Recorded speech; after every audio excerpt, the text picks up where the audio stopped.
Terima kasih untuk teman-teman Praise and Worship yang sudah tuntun kita memuji menyembah Tuhan tadi dengan dahsyat dan luar biasa. Dari mimbar ini saya ucapkan Shalom.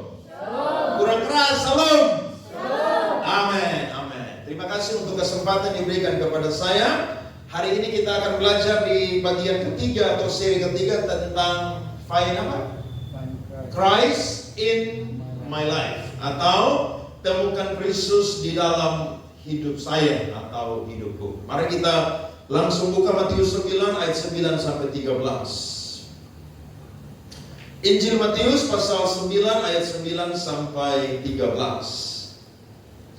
Kita akan baca firman Tuhan bersaut-sautan. Saya ayat 9, teman-teman ayat 10, dan nanti kita sama-sama di ayat 13. Oke, saya tunggu dalam hitungan 1, 2, dan 3 kita akan memulai pembacaan firman Tuhan pada malam hari ini. 1, 2, 3. Setelah Yesus pergi dari situ, ia melihat seorang yang bernama Matius duduk di rumah cukai. Lalu ia berkata kepadanya, "Ikutlah aku." Maka berdirilah Matius, lalu mengikuti dia. Kemudian ketika Yesus makan di rumah Matius, datanglah orang yang memungut cukai dan berdosa, dan makan bersama-sama dengan dia dan murid-muridnya. Pada waktu orang Farisi melihat hal itu, berkatalah mereka kepada murid-murid Yesus, "Mengapa gurumu makan bersama-sama dengan pemungut cukai dan orang berdosa?" Yesus menjawab dan berkata, "Bukanlah seorang yang menuntut nabi, tetapi orang sakit." Sama-sama, jadi pergilah dan pelajarilah arti firman ini. Yang ku kehendaki ialah belas kasihan dan bukan persembahan. Karena aku datang bukan untuk memanggil orang benar, melainkan orang berdosa. Beri tepuk tangan dong untuk firman Tuhan ini. Amin. Pada waktu kerajaan Romawi, saudara, menguasai hampir seluruh dunia pada zaman itu, maka mereka itu menempatkan setiap bidang-bidang perekonomian ataupun juga bidang-bidang yang lain itu di daerah-daerah kekuasaan mereka. Nah, salah satunya yang mereka tempatkan itu adalah di daerah Nazaret. Alkitab berkata, waktu Yesus mendarat di Nazaret, dia melakukan satu mujizat. Dan ketika dia selesai melakukan mujizat itu, maka dia melihat ada seorang yang bernama Lewi itu duduk di rumah cukai. Dan Alkitab berkata, Yesus melihat dia dan Yesus mengajak dia dengan panggilan, "Marilah, ikutlah aku." Nah, ini sesuatu yang menarik. Kenapa? Karena yang Yesus panggil ini adalah orang berdosa. Yang Yesus panggil ini adalah orang yang tidak disenangi.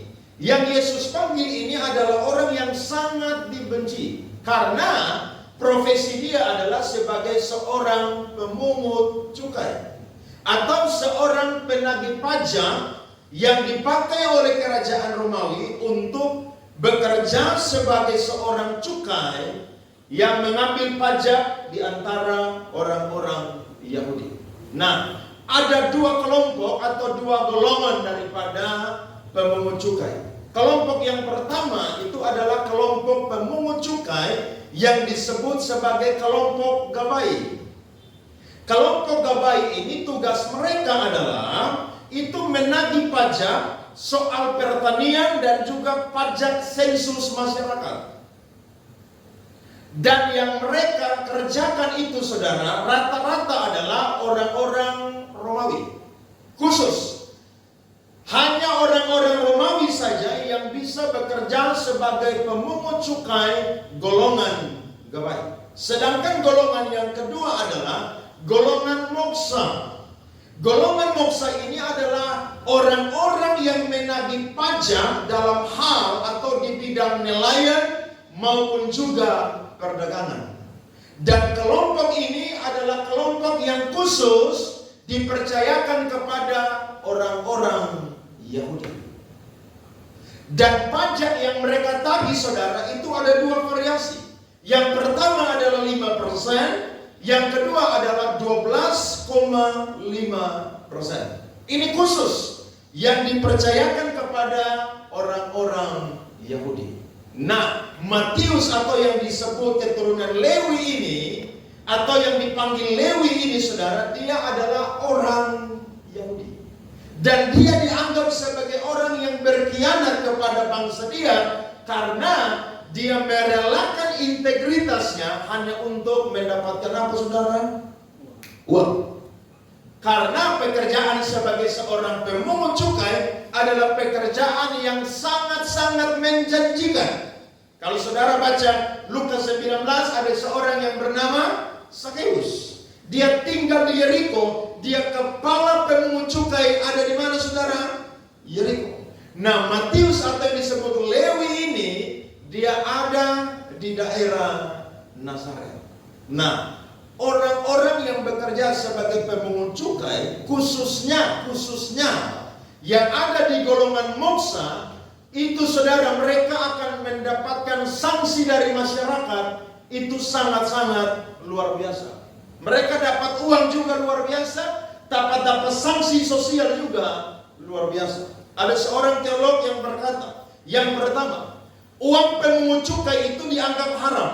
Jadi ketika orang Yahudi membayar pajak, maka ada uang lebih, maka mereka tidak akan mengambil kembali uang tersebut. Yang kedua, kalau mereka tidak punya uang yang cukup atau uang yang pas, maka mereka akan meminjam kepada saudara mereka yang sesama orang Yahudi untuk mereka membayar pajak. Dan yang ketiga adalah para pemungut cukai tidak boleh memberikan persembahan maupun juga persepuluhan. Kenapa? Karena penghasilan mereka atau uang mereka itu dianggap haram. Uang banyak, tapi saudara lihat, ada sanksi sosial, bahkan juga tidak bisa beribadah kepada Allah dan tidak bisa memberikan persembahan dan juga persepuluhan. Nah, waktu Yesus lihat orang ini, Yesus panggil dia dengan ajakan, ikutlah aku. Dan ketika Matius mendengar panggilan daripada Yesus, maka langsung dia meresponinya dan mengikuti Yesus. Dari latar belakang ini, siapa yang paling pertama ditemukan, saudara-saudara? Matius. Ketika Matius menemukan Yesus, maka itu ada dua hati yang tergabung, saudara-saudara, yang berjumpa, sehingga waktu Tuhan mengajak dia meresponinya dengan mengikuti Yesus. Jadi semua yang baik dalam kehidupan kita itu selalu dikerjakan oleh Allah, saudara-saudara. Kalau Tuhan tidak berjumpa dengan kita, maka kita pun juga tidak akan berjumpa dengan Dia. Kalau Tuhan tidak menemukan kita, kita pun juga tidak akan menemukan Dia.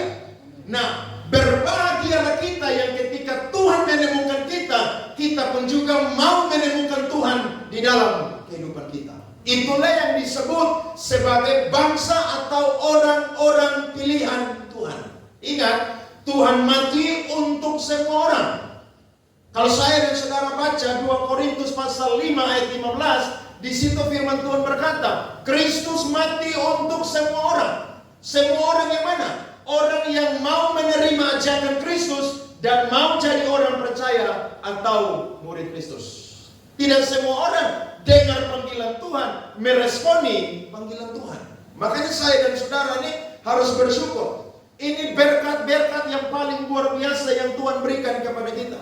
Buat apa kita punya uang, punya harta, kekayaan, kedudukan, masa depan, terkenal, tapi tidak punya Kristus dalam kehidupan kita? Kita akan binasa. Tapi waktu kita, saudara, ditemukan oleh Kristus, maka kita pun juga akan menemukan Kristus di dalam kehidupan kita. Jadi saya dan saudara tidak punya andil sedikit pun di dalam bertemu dengan Kristus. Itu semua mutlak Allah yang mau berjumpa dengan kita. Buktinya, Allah Bapa utus Yesus Kristus dari surga. Hanya untuk siapa, saudara? Untuk kita orang berdosa. Karena kasihnya yang besar, maka semua yang baik saudara-saudara itu selalu dimulai dari Allah. Nah, saya mencatat, ketika saudara-saudara Matius menerima ajakan daripada Kristus, maka terjadi perubahan di dalam kehidupan Matius. Saya akan kasih 2 poin. Poin yang pertama adalah Matius meninggalkan semua yang lama dari hidupnya. Ini saudara kalau dengar kata ikutlah aku, itu bukan sekedar ajakan saudara. Tapi kata itu saudara mengandung konsekuensi bagi orang yang mau menerima ajakan dari Kristus. Saudara perhatikan Matius pasal 8 ayatnya yang ke-19 sampai ayat 22. Kita baca firman Tuhan. Matius 8 ayat 19 sampai 22. Lalu datanglah seorang ahli Taurat dan berkata kepadanya, "Guru, aku akan mengikut engkau kemana saja engkau pergi." Yesus berkata kepadanya, "Serigala mempunyai liang dan burung mempunyai sarang, tetapi anak manusia tidak mempunyai tempat untuk meletakkan kepala." Seorang lain, yaitu salah seorang murid yang berkata kepadanya, "Tuhan, izinkanlah aku pergi dahulu menguburkan ayahku." Tetapi Yesus berkata kepadanya, "Ikutlah aku, dan biarlah orang-orang mati menguburkan orang-orang mati." Saudara perhatikan, ada 2 orang di sini yang mau ikut Yesus, tapi supaya mereka itu menjadi murid yang bukannya mengikuti guru, tapi guru yang ikut mau mereka. Nah, Yesus bilang tidak bisa. Kalau kalian mau ikut saya, hai ahli Taurat, dengar. Serigala mempunyai liang, burung mempunyai sarang, anak manusia tidak mempunyai tempat untuk meletakkan kepala. Maksudnya begini, kalau kamu mau ikut saya tidak pernah menjanjikan kamu mendapatkan apa-apa. Saudara bisa dengar kalimat ini? Jadi ada banyak orang yang mengajarkan atau berkata, kalau ikut Yesus dapat ini, dapat ini, dapat itu. Betul, kita akan mendapatkan itu, tapi itu hanya bonus atau yang ada di belakang.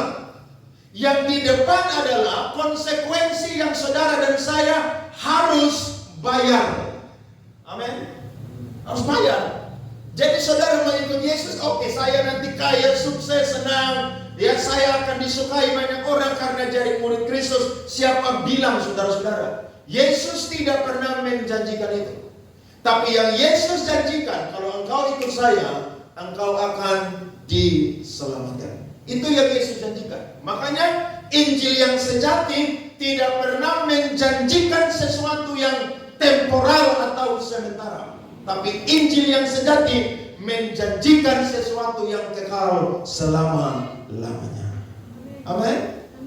Ini orang yang satu, yang kedua bilang, izinkan aku pergi untuk menguburkan ayahku. Orang Yahudi kalau laki-laki tidak akan pergi merantau jauh sebelum ayahnya dia itu meninggal. Nah, Yesus bilang begini, biarkanlah orang mati menguburkan orang mati. Saudara bisa lihat, mengikut Yesus, saudara harus tinggalkan yang lama. Mengikut Yesus, saudara harus tinggalkan segala-galanya. Saudara tidak boleh setengah-setengah ikut Yesus, tidak bisa. Saudara harus total meninggalkan semua yang menurut saudara itu baik di masa lalu saya dan saudara. Matius meninggalkan apa? Pekerjaannya.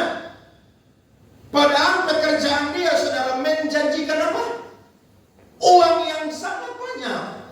Tapi waktu dia mengikut Yesus, maka yang terjadi adalah dia rela meninggalkan pekerjaannya yang lama. Walaupun itu menjanjikan uang, tapi pekerjaan itu tidak berkenan di hadapan Tuhan. Ada amin?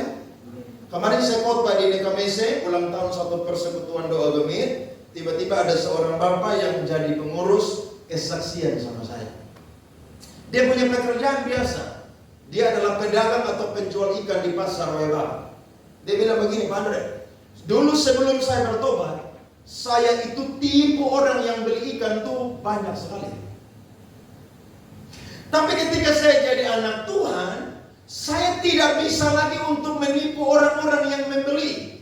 Dia bilang begini, saya ini jualnya ikan ini, tapi saya bilang ikan yang lain. Karena dia berjual, saudara, itu ikan-ikan yang besar dan sudah dipotong-potong. Nah, pembeli ini kan tidak tahu itu ikan apa, karena sudah dipotong. Kalau masih utuh atau antero, orang Kupang bilang, pasti akan tahu, oh ini cakalang, ini tongkol, oh ini kerapu, ini apa, kamera. Betul kan? Tapi kalau sudah dipotong, bisakah semua orang menilai itu? Tidak semua. Tapi dia bilang begini, Pak Andre, waktu saya berjumpa dengan Tuhan, saya mulai cinta Tuhan, terlibat di persekutuan doa. Saya tinggalkan pekerjaan saya yang dulu, yang selalu menipu orang hanya untuk mendapatkan keuntungan. Jadi kalau saudara mau iring Tuhan, tinggalkan yang lama. Ada amin? Mau ikut Yesus, tinggalkan yang apa? Lama. Makanya saya tidak pernah setuju dengan orang-orang yang berkata, nanti kalau saya tinggalkan pekerjaan yang begini, nanti saya hidup dari mana? Contohnya ya. Ada saudara-saudara kita yang tinggal di daerah-daerah tertentu yang kerjaan mereka itu masak sopi atau miras. Alkitab bilang miras itu dosa atau tidak? Jangankan yang minum, yang menjadi jago dalam mencampur anggur aja itu dosa. Nah, saya yakin sebelum ada yang campur pasti ada yang apa? Masak. Betul atau tidak? Atau simsalabim langsung itu sopi atau moke atau cap tikus jadi? Tidak kan saudara-saudara? Dia harus dimasak dulu, betul nggak? Nah, kira-kira orang yang masak itu berdosa atau tidak? Ingat, lu berdosa kalau bisa. Karena gara-gara lu ada yang beli, ada yang campur, ada yang minum, dan terjadi apa? Kejahatan, dosa, dan dosa. Bagaimana caranya supaya meninggalkan? Lepaskan. Tinggalkan pekerjaan itu. Itu pekerjaan menghasilkan uang. Tapi ingat, itu tidak berkenan di hadapan Allah. Amin. Jangan pernah takut. Tuhan akan berkati saya dan saudara atau siapapun yang dengar khotbah ini yang mau meninggalkan pekerjaannya yang lama yang tidak menyenangkan Tuhan. Saudara harus tinggalkan yang lama. Apalagi yang Matius tinggalkan. Matius, saudara, meninggalkan kehidupannya yang lama, yakni sifat dan karakternya. Pemungut cukai, saudara, mereka punya sifat, mereka punya karakter, saudara. Itu mereka memperkaya diri sendiri. Tadi pajak 5% atau 12,5%. 5% barang yang murah, 12,5% barang yang mahal. Nah, mereka ditetapkan oleh pemerintah Romawi segitu pajaknya. Tapi waktu mereka pergi tagih, saudara, apakah mereka buat sesuai dengan peraturan? Tidak. Mereka akan lebih-lebihkan sehingga apa? Orang ditekan, mereka dapat keuntungan, memperkaya diri sendiri. Tapi ketika Matius mengikut Yesus, saudara, dia menanggalkan sifat dan karakternya yang lama. Amin.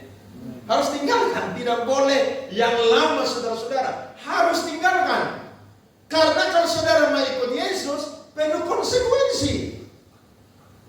Ikut Yesus itu tidak enak, saudara-saudara. Jangan saudara bilang ikut Yesus enak. Siapa bilang? Coba saudara tanya orang yang sungguh-sungguh ikut Yesus. Aduh, mereka mengalami tantangan demi tantangan. Dan itu memang harga yang harus dibayar. Satu ayat kita buka. Matius 10 ayat 37 sampai 38.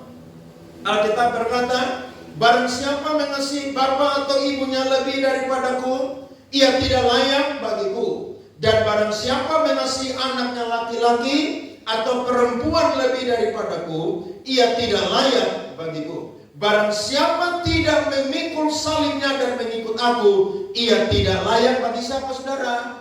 Bagi Yesus. Ayat ini bermaksud adalah apa? Kalau saya dan saudara mau ikut Yesus, semua yang penting, yang utama, yang ada atau yang di dekat kita, itu bukan lagi yang menjadi yang pertama dan utama. Itu nomor kesekian, nomor belakang. Yang paling pertama adalah Yesus Kristus dan kerajaan Allah. Saudara mau ikut Yesus? Betul.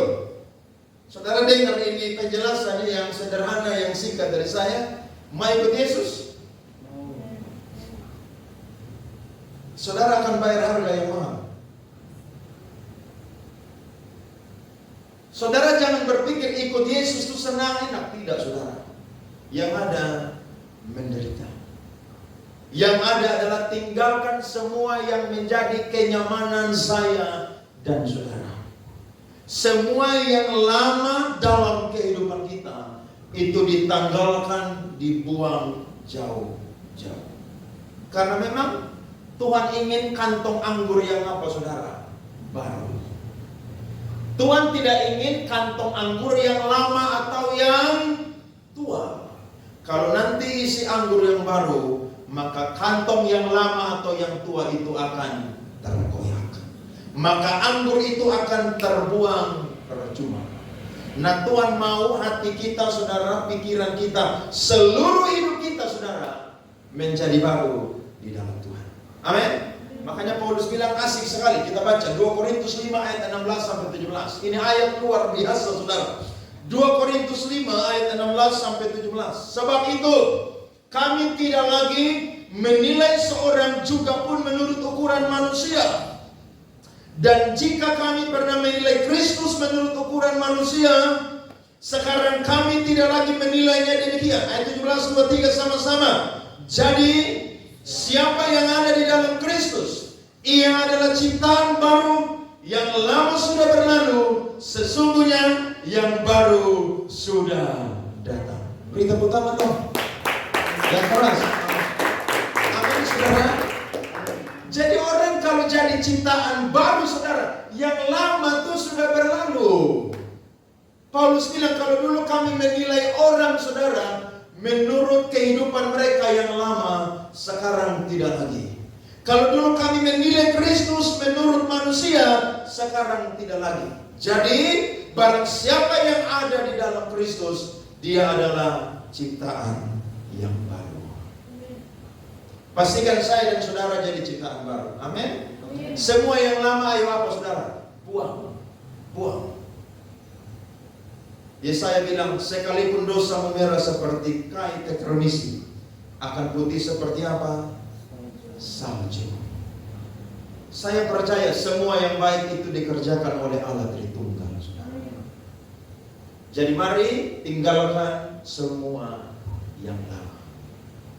Kata ikutlah aku bukan sekedar ajakan, saudara, tapi kata itu penuh dengan konsekuensi. Saya jadi pendeta, sekarang jadi gembala nih. Saya tinggalkan semua. Zaman itu saya punya gaji, saudara, ngajar musik 14 juta. Belum saya main di kafe, belum saya manggung di sini, saudara. Satu bulan bisa 18 sampai 20 juta. Itu tahun 2013, tahun 2014, tahun 2015. Waktu Tuhan panggil saya untuk pulang ke Kupang jadi pendeta, saya tidak mau. Karena kalau saya jadi pendeta mau dapat apa? Saya harus pulang ke Kupang memulai pelayanan merintis, tidak ada gaji. Makanya sampai 7 kali baru saya angkat tangan menyerah dan mau pulang Kupang. Saya naik pesawat itu, saudara, nangisnya habis-habisan. Kenapa? Biasa pegang uang yang banyak, sekarang harus pulang memulai dari nol. Tapi itulah harga untuk mengikut Yesus. Amin. Saya tinggalkan semua itu. Padahal kalau mau bilang saya punya masa depan cerah banget waktu ada di Jakarta. Saya ngeband, saya bisa masuk dunia entertain, bisa. Tapi kalau saudara mau ikut Yesus, tinggalkan semua yang lama. Saudara berkata bahwa Kristus lebih berharga dari siapapun dan apapun juga. Amin. Adik ketua pemuda, lulus kuliah, tawar kerja di mana? Jepang. Langsung berangkat, gaji berapa? 14 juta. Tapi tiba-tiba dia ikut doa puasa, Tuhan panggil dia jadi pendeta. Tinggalkan. Dan saya mau bilang, saudara kalau bayar sesuatu untuk Tuhan, Tuhan tidak akan pernah lupakan saya dan saudara. Petrus pernah bilang, Guru, kami sudah meninggalkan rumah kami, istri kami, anak-anak kami, orang tua kami. Apa yang akan kami dapatkan? Yesus bilang begini, kalian ada di dunia, kalian akan mendapatkan gantinya. Bahkan kalian mati nanti, kalian akan memperoleh hidup yang kekal. Bahkan Matius mencatat, bukan cuma memperoleh hidup yang kekal, tapi kalian akan menghakimi 12 suku Israel. Saudara lihat, harga harus dibayar terlebih dahulu. Amin. Tinggalkan yang lama. Seperti Matius, dia langsung segera meninggalkan rumah cukai, pekerjaan sebagai tukang pajak, dan total mengikuti Yesus Kristus. Itu yang pertama. Yang kedua adalah Matius memberi diri dan siap dipakai untuk kepentingan kerajaan Allah. Saudara kalau baca ayat 10 dan 13 tadi, waktu kita membaca, para orang Farisi itu melihat karena ada banyak orang berdosa, pemungut cukai, makan bersama dengan Yesus di rumah daripada Matius. Mereka jengkel, saudara. Mereka tuh, saudara, iri hati. Karena masa Yesus yang dianggap Tuhan oleh banyak orang, Mesias oleh banyak orang, mau makan di rumah orang berdosa. Ini sesuatu yang bertolak belakang, yang kontras, saudara-saudara. Tapi Yesus menjawab di ayat 13 tadi, bilang apa, saudara-saudara? Dia datang ke dalam dunia ini bukan apa, saudara? Bukan untuk menyelamatkan orang yang sehat, ayat 12. Tapi untuk apa, saudara? Menyembuhkan orang yang apa? Sakit. Dia datang cari orang berdosa, bukan orang benar. Dia datang cari orang yang kotor, bukan orang yang bersih. Nah, saudara-saudara, kalau kita ingat firman Tuhan dalam Matius pasal 5 ayat yang ke-8, Yesus pernah mengajarkan dengan satu ucapan bahagia yang bunyinya adalah, berbahagialah orang yang suci hatinya, karena mereka akan melihat siapa? Allah. Nah, kata suci di situ, saudara, menggunakan kata Yunani kataros. Ada seorang teolog yang bernama William Barclay. Dia menafsirkan kalimat ini. William Barclay bilang begini, orang yang suci hatinya adalah orang yang menerima anugerah Allah untuk berjalan di dalam anugerah Allah. Saya ulangi lagi, William Barclay berkata, orang yang suci hatinya adalah orang yang menerima anugerah Allah untuk berjalan di dalam anugerah Allah. Sehingga kata-kata harus tidak hanya bisa, saudara, secara konsep moral atau manusia tidak berbuat dosa lagi. Itu sesuatu yang mustahil. Karena kita, saudara, masih bisa berbuat dosa. Hati kita, pikiran kita, tindakan, bahkan juga perlakuan kita. Tetapi, saudara, kata-kata harus ini William Barclay bermaksud adalah mengacu kepada, dengar baik-baik, pakaian yang kotor namun dicuci dan menjadi bersih. Yakni hati yang jahat, hati yang kotor, tetapi itu dibersihkan oleh Allah supaya mereka layak untuk datang berjumpa dengan Tuhan.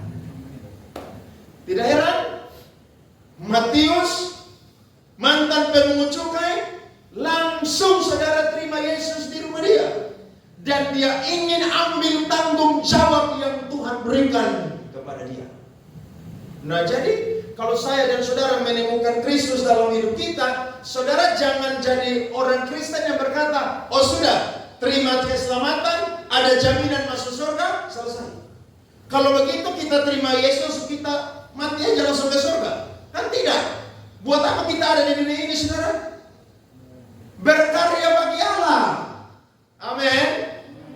Jadi yang saudara berkata, oke, kita selamat, sudah selesai. Tidak, saudara-saudara. Ada tanggung jawab kasih karunia yang Allah berikan untuk saya dan saudara.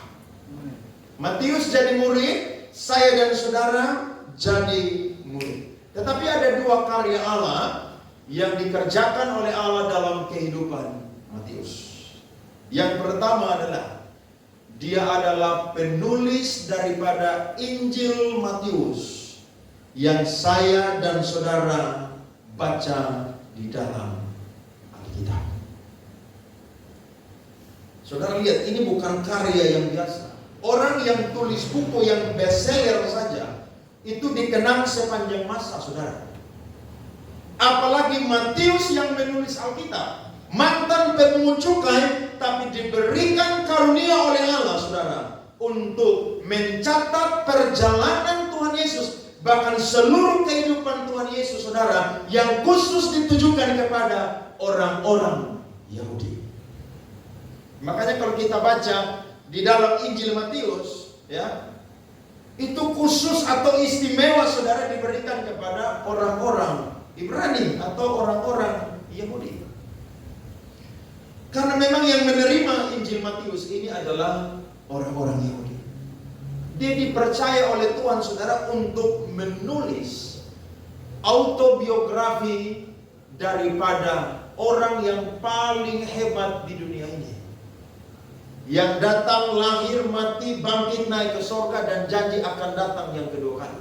Siapa namanya, saudara? Yesus Kristus. Saudara tanya orang yang tulis buku, cuma mungkin satu buku perdana, itu bangganya luar biasa. Atau orang yang cipta satu lagu, kemudian lagunya itu dinyanyikan oleh banyak orang atau banyak gereja, itu bangganya tuh luar biasa. Nah, ini bukan cuma sekedar tulis buku, tulis lagu. Tulis salah satu bagian firman Tuhan yang ada di Alkitab yang saya dan saudara itu pegang dan baca, saudara-saudara. Dia bukan sekedar ikut Yesus, tapi dia berkarya bagi Allah. Saya percaya kita tidak sama seperti Matius, tapi Tuhan bisa pakai kita sesuai dengan maksud dan rencana Tuhan. Yang penting saya dan saudara ikut Yesus dulu. Kalau kita ikut Yesus, saya yakin kita yang bodoh Tuhan jadikan bijaksana. Kita yang tidak dipandang, saudara, Tuhan buat menjadi terpandang. Kita yang dianggap lemah oleh dunia, kita dijadikan kuat oleh Tuhan. Makanya Paulus bilang dalam 1 Korintus 1 ayat 26 sampai ayat 29, itu luar biasa. Ingat saja, sebelum kalian dipanggil oleh Allah, tidak banyak dari kalian ada yang apa? Berhikmat, ada yang terpandang, dan seterusnya. Tapi Allah sanggup menjadikan segala sesuatu yang buruk bagi dunia ini menjadi berharga di dalam pandangan. Amin. Makanya saudara berkata seperti Yesaya, ini aku utus aku. Kalau saudara tidak jadi pendeta, jadi hamba Tuhan, saudara jadi murid Kristus, saudara bilang, Tuhan, ini aku, pakai aku. Saudara ada di gereja ini bukan sekadar datang kasih panas kursi gereja, setor muka dengan Tuhan dengan saya, gak boleh. Saudara berkata, Tuhan, saya mau bikin sesuatu untuk gereja di tempat ini. Tuhan tolong tonjolkan, munculkan talenta karunia yang mungkin Tuhan berikan kepada saya. Saya mau menyerahkan diri saya untuk menjadi batu yang tidak dibuang, tapi batu yang dipakai untuk pembangunan tubuh Kristus. Ada amin? Itu yang saya selalu berdoa tiap hari. Tuhan, pakai saya sesuai maksud dan rencana Tuhan. Ada begini banyak karunia yang Tuhan catat di dalam Alkitab. Kasih saya sesuai dengan apa yang menjadi kepercayaan, maksud, kemampuan, kepercayaan dari Tuhan. Saya yakin orang yang ikut Tuhan, minimal Tuhan kasih dia satu talenta atau satu karunia untuk melayani Tuhan. Ada amin? Dan saudara harus temukan itu, dan saudara bilang, Tuhan, pakai aku dengan dahsyat dan luar biasa. Kalau Matius orang yang kotor, yang berdosa saja bisa, saya pun juga pasti apa? Bisa, saudara. Ada satu lagu lama yang saudara mungkin tidak tahu. Itu lagu punya judul saya lupa, itu lagu-lagu bagus sekali, saudara. Setiap kali kalau dengar itu lagu, saudara, pasti saya meneteskan air mata. Karena itu lagu, saudara, semua liriknya menceritakan tentang orang-orang yang terpanggil, saudara, di dalam Alkitab, yang menurut mereka sendiri mereka itu tidak bisa dan tidak layak. Itu dimulai dari siapa, saudara? Dari Musa, saudara. Waktu saya dengar itu lagu, saudara, saya bilang betul ya, Tuhan bisa pakai siapapun juga. Itu lagu dinyanyi oleh Ron Kenoly. Nanti saya coba cari di YouTube, saya kirim di grup, saudara dengar. Itu lagu bagus sekali, saudara. Waktu saya dengar itu, saya langsung berkata, Tuhan bisa pakai hidup saya pun juga. Dan saya mau bilang saudara pun juga bisa Tuhan pakai. Amin. Ayo libatkan diri untuk kemuliaan nama Tuhan, kepentingan kerajaan Allah. Dan yang kedua, karya yang Matius lakukan adalah, ada seorang teolog yang bernama John Fox. Dia berkata bahwa Matius menjadi penginjil di Partia dan Ethiopia. Dan dia meninggal, saudara-saudara, itu pada tahun 60 Masehi. Bukan sekedar menginjil di Israel, tapi Tuhan bawa dia ke bangsa-bangsa lain untuk memberitakan Injil. Tidak ada yang terlalu besar di hadapan Tuhan, saudara. Kalau saudara lihat dunia ini luas sekali, tapi di hadapan Tuhan, dunia ini sama seperti setitik air di dalam timba. Makanya kalau saudara ada orang hamba Tuhan yang Tuhan pakai ke negara ini, negara ini, negara ini, memang itulah cara Tuhan untuk memakai hamba-hambanya untuk memberitakan namanya. Dan saya yakin itu kepercayaan daripada Tuhan. Ketika orang bayar harga, saudara, Tuhan akan ganti semua yang dia lakukan untuk Tuhan. Ingat, bukan upah saudara bicara, tetapi ini untuk yang namanya Tuhan mengaruniakan hal itu kepadanya. Jadi kita kalau lihat, Tuhan saya kok di sini-sini terus, Tuhan melayani kok di sini-sini terus. Tuhan lagi lihat kesetiaan saya dan saudara. Kalau saudara lulus dalam perkara yang kecil, nanti Tuhan kasih saudara perkara yang besar. Tidak mungkin saudara angkat barber 20 kilo kalau saudara itu tidak kuat angkat barber 10 kilo. Betul atau tidak? Ingat dong, saudara harus memulai dari sesuatu yang kecil. Matius jadi murid Yesus dulu, ikut Yesus dulu, jadi murid dulu, dengar pengajaran dulu, buat salah dulu, tidak bisa usir setan. Bahkan waktu Yesus ditangkap di Getsemani, mereka semua tinggalkan siapa? Yesus. Tapi pada waktu hari Pentakosta, Roh Kudus dicurahkan. Matius, Petrus, Yohanes, Yakobus jadi orang-orang yang dahsyat dipakai oleh Tuhan. Saya percaya ada waktu Tuhan yang terbaik untuk saya dan saudara. Jangan kita bilang, oke Tuhan, saya kalau tidak dipakai Tuhan nanti seperti pendeta hamba Tuhan atau orang-orang yang melayani Tuhan, saya mau stop dengan Tuhan. Saudara harus sabar, tunggu waktunya Tuhan. Saya yakin kalau Tuhan mempromosikan kita, itu segampang Tuhan membalikan tangan, saudara. Tapi Tuhan mau melihat kesetiaan, ketekunan, pengabdian saya dan saudara kepada Tuhan. Matius berkarya, tulis Injil Matius, jadi penginjil di bangsa lain. Dia memulai dengan roh, dia mengakhiri juga dengan roh. Kenapa bisa demikian? Karena dia ditemukan oleh Kristus dan dia menemukan Kristus. Saya percaya kita semua bisa juga dipakai oleh Allah. Kalau Matius menemukan Kristus, kita pun juga yang sudah ditemukan, mari ikut Tuhan Yesus Kristus. Berkarya bagi Tuhan, saya percaya kita akan jadi alat kemuliaan di tangan Tuhan. Amin, saudara. Bersyukur untuk anugerah yang Tuhan berikan kepada kita. Terus cinta Tuhan, terus melayani Tuhan. Beri yang terbaik kepada Tuhan. Saya percaya Tuhan menyediakan yang terbaik juga bagi saya dan saudara. Beri tepuk tangan, Tuhan berkati. Mari bangkit berdiri, kita akan berdoa.